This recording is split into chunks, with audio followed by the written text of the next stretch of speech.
বাঁশির বংশীধ্বনিটা কেউ শুনে না। অনেকে মনে করেন আমরা শুনবো, এই বংশীধ্বনি শোনা যাবে কখন জানেন?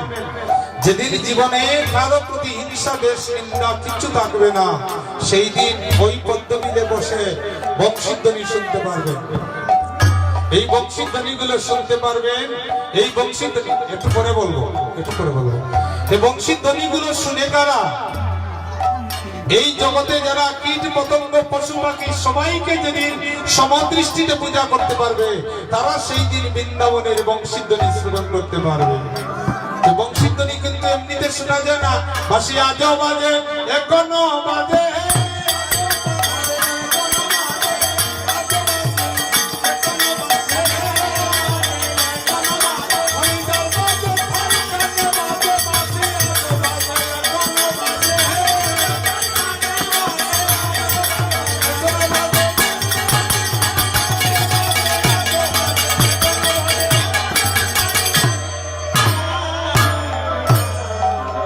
বাঁশিটা কিন্তু বাজছে গো, যার বাজে তার কানে বাজে, কিন্তু বাজে কানে বাজে না।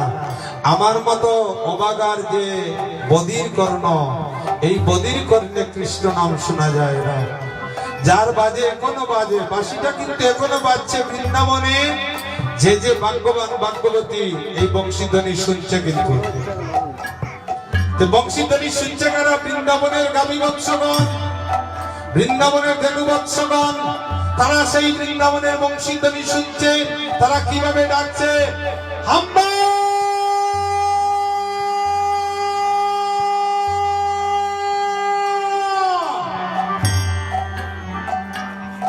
কি ডাকছে তারা? তারা ডাকছে হাম্বা।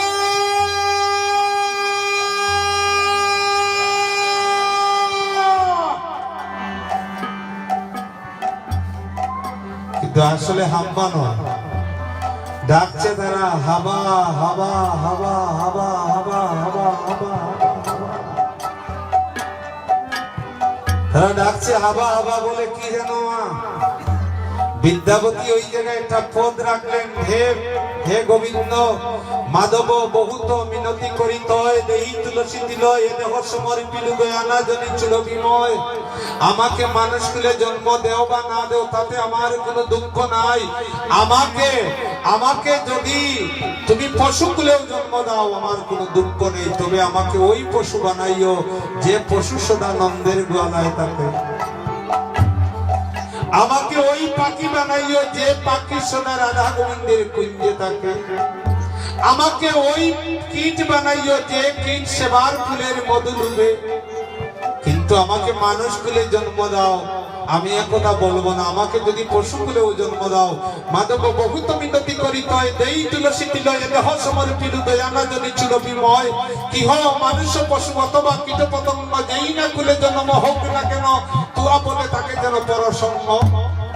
আমাকে কীট কুলে জন্ম দাও, একটা ফুলে দিও যে ফুলে মধু লুবে।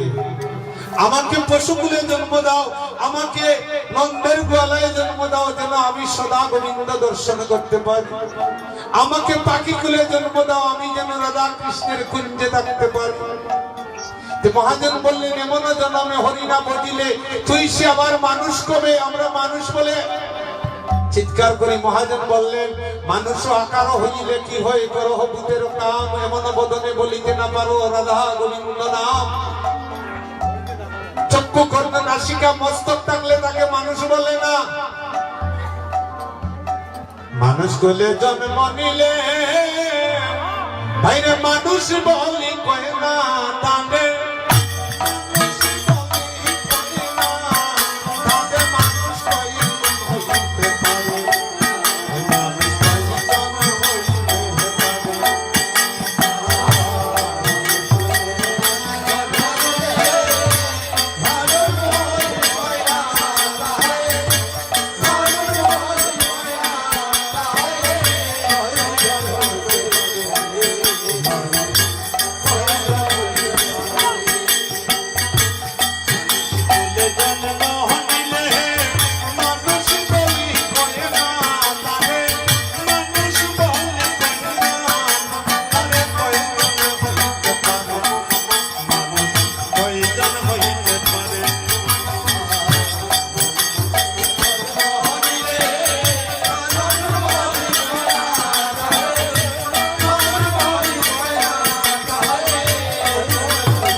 সুজায় গহচিনা সদর কর্ময় অনুসারে সদর কর্ময় অনুসারে মানুষ কয়জন হইতে পারে কয়জন হইতে পারে মানুষ সুজায় গহচিনা সদর কর্ময় অনুসারে সদর কর্ময় অনুসারে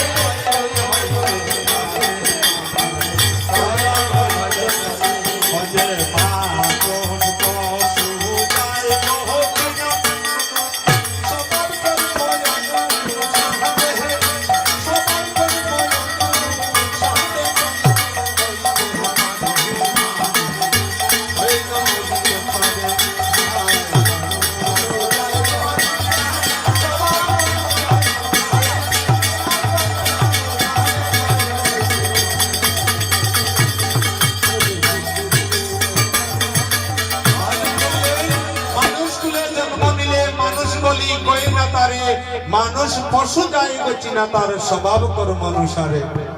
আপনি রাত 2টার সময় পদ্মবিল থেকে ধর্মনগর যাইতে পারবেন, এটা মনে মনে একটা বই থাকবে। কিসের বই? রাস্তায় কোনো বাঘ ভাল্লুক আছে না, সেও কিন্তু মানুষ। প্রেমানন্দ ঠাকুর বললেন তারও 2টা হাত আছে, তারও 2টা পাও আছে, কিন্তু রাস্তার মধ্যে বেগাল লইয়া দাঁড়াই দিয়েছে আপনারা মারার লাগে। মহাজন বললেন শুধু মানুষও আকার হইলে কি হয় করো ভূতের কাম, এমনও বদনে বলিতে না পারো রাধা গোবিন্দ নাম, এমনও জন্মে হরি নাম বলিলে তুই সেবার মানুষ কবে। মানুষ মানুষকে তিরস্কার করে, এত সুন্দর মানব জন্ম নিয়ে এসেছি, এই দেবতুল্য জন্ম কিন্তু আর পাবে না। হ্যাঁ, যা কিছু কর্ম আপনার লাগি। তাহলে আজকে বৃন্দাবনের বংশীধ্বনি শুনছে বৃন্দাবনের পশুগণ। আমরা এই মানুষ ব্যতীত পৃথিবীতে যত জীব জন্তু কীট পতঙ্গ গাছপালা আছে সবাই কিন্তু কর্মের রত নয়, শুধু আমরা। প্রমাণ বলুন। বলে সূর্য দেখুন দিবানিশি আপনাকে আলোকিত করছে, সূর্য ভালো করে জানে আমি যদি আলো না দিই পৃথিবীতে মানুষ বাঁচবে না, গাছপালা বাঁচবে না। সে কিন্তু তার কর্তব্য করছে, সে কর্তব্য করছে, সে সাহায্য করছে চন্দ্রকে, চন্দ্র সাহায্য করছে তারাকে। একটা বাড়ির কুকুরকে আপনি লালন পালন করবেন, একটু 2 মুষ্টি ভাত দিবেন তাকে, দেখবেন সে কথা বলতে পারে না, সে বাড়ির সামনে আপনার ঘরের বারিন্দার গেটের মধ্যে পড়ে আছে, শুয়ে আছে। কুকুরটা মনে মনে ভাবছে আমি তো মালিকের 2টা অন্ন যখন খেয়েছি, চিন্তা করবো কেন। একটা চোর ঢুকার পরে ডাকাত ঢুকার পরে দেখবেন সে বেক বেক করে শব্দ করে সে জাগিয়ে দেয় মালিককে যে আমি তো মানুষ নয়, কথা বলতে পারছি না, তোমার বাড়িতে অন্য লোক ঢুকেছে। সেও কর্তব্যের রত। একটা বৃক্ষ এক পায়ে দাঁড়িয়ে রুদ্র তাপ তুফান জল বৃষ্টি সব সহ্য করছে, কিন্তু তার আয়ু 200 বছর, আর আপনি মানুষ হয়ে আয়ু 50 বছর। তাও কত যন্ত্রণার মধ্যে দিয়ে আয়ুটা 50 বছর। একটা পিপিলিকা দেখবানে, একটা বাতাসা যদি ওখানে ফলাই দিন দেখবানে, একটা পিপিলিকা হয়ে নাইব আইয়া ও পিপিলিকা গ্রাম লইয়া যেখানে তার সবুষ্টি আছে ওখানে যাইব, কি গিয়া কইব এই সোলারের শক্তি লিখিত হয়েছে একটা মিষ্টির সন্ধান পাইছি, ওকে লিয়া খাইব। দেখবা আপনার সারিবদ্ধভাবে দেখবা নেই তারা অগ্রসর হয়েছে, কেউ শরীরে কিন্তু ক্রস করে না। আর আপনি ব্যাংক গিয়ে দাঁড়াইয়া দেখবানে লাইন ধরার মধ্যে ফাঁকে দিয়ে আরে গিয়ে ক্রস দিব, ও লাইন ক্রস করে নিল। হ্যাঁ,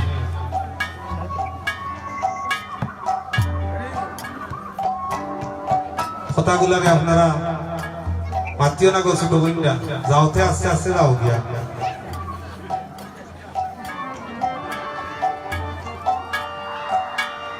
এই কথাগুলো কীর্তন নয়, এই কথাগুলো একটা খামান। কীর্তন কোন যদি আমি 5টা গান গাইয়া সময় শেষ হইব দেখুন, কিন্তু আমরা কীর্তন থেকে কিছু পাইতাম হইব এত কষ্ট করি যখন আইছি। আগে আমরা সমাজ ঠিক করি, যার ঘর ঠিক তার বৃন্দাবন ঠিক, আর যার ঘর ঠিক নাই তার বৃন্দাবন ঠিক।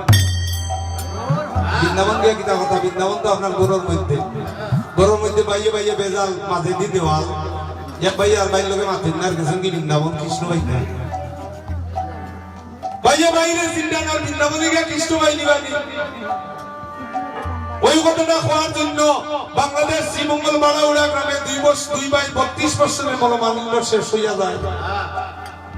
বিষয় সম্পত্তি লইয়া মাঝেদি 10 ফুটের দেওয়াল, রাত 3টার সময় দেওয়াল ভাঙছি আমরা বাইরিয়া। 2 ভাই মিলিত হইয়া কইতেছে তুই নাকি সম্পত্তি, আর বড় ভাইয়া কইতেছে তুই নাকি সম্পত্তি। তখন দেখা যায় 2 ভাইয়ের মধ্যে মিলন হয়ে গেছে। যেদিন মানুষ জীবনের সরলই জীব, ওদিনও জানবা আপনার সব শেষ। বিচারও দেখবা 2 পক্ষ খুব জয়নিতা করিয়া এক পক্ষ আরপার করে বিবাদী বাদী পক্ষের মধ্যে খুব চলছে। মধ্যে একজন আইয়া কইব আমার মাথা আপনারা সবটা দিলে উত্তর শেষ বিচার। সরলতা আর ভক্তি এটা কোটি জন্মের বাক্য গুণে কেউ পায়, এটা অত সহজে নয়। ব্রহ্মাণ্ড প্রমিতিরে কোন বাক্যবান জীব গুরু কৃষ্ণ প্রসাদে পায় ভক্তি লতা। এটা একজনে পাওয়ার না, এই ভক্তি লতা 20টা কোটি জন্ম সাধন করিতে কেউ পায়। তে দেখবা পিপিলিকাটা কিনা করছে সারি সারি হইয়া সব পিপিলিকা আসিয়া দেখবা বাতেশা চতুর্দিকে তারা বসিয়া খাইতেছে। কখন যদি এখানে কোনো ফোন আয় গরুর আছে চারু ভাষা আইবে 2 লক্ষ টাকা ভাইয়ারা বন্ধে দিরা কেউ করে কইব সুপ সাফ দেওয়ানে আসর তাকে খানে খানে বাইরিয়া দিয়া। আমরা এমন এক মানুষ, আমরা বাটিয়া খাইতেছি না। যারা বাটিয়া খায়, যারা দিয়া খায়, তারা ভগবানের দাস, তাদের ঘরের অন্য জীবনের শেষ হইতে থাকে। যে বৃন্দাবনের বেণুবৎসবন বলছে আমরা জীবনে খাই বা না খাই, মরি কিংবা না মরি, হে কানু আমাদেরকে লতা পাখি তুলে জন্ম দাও, কোনো দুঃখ নাই, কিন্তু তোমার আর আমার মধ্যে যেন ভালোবাসা থাকে।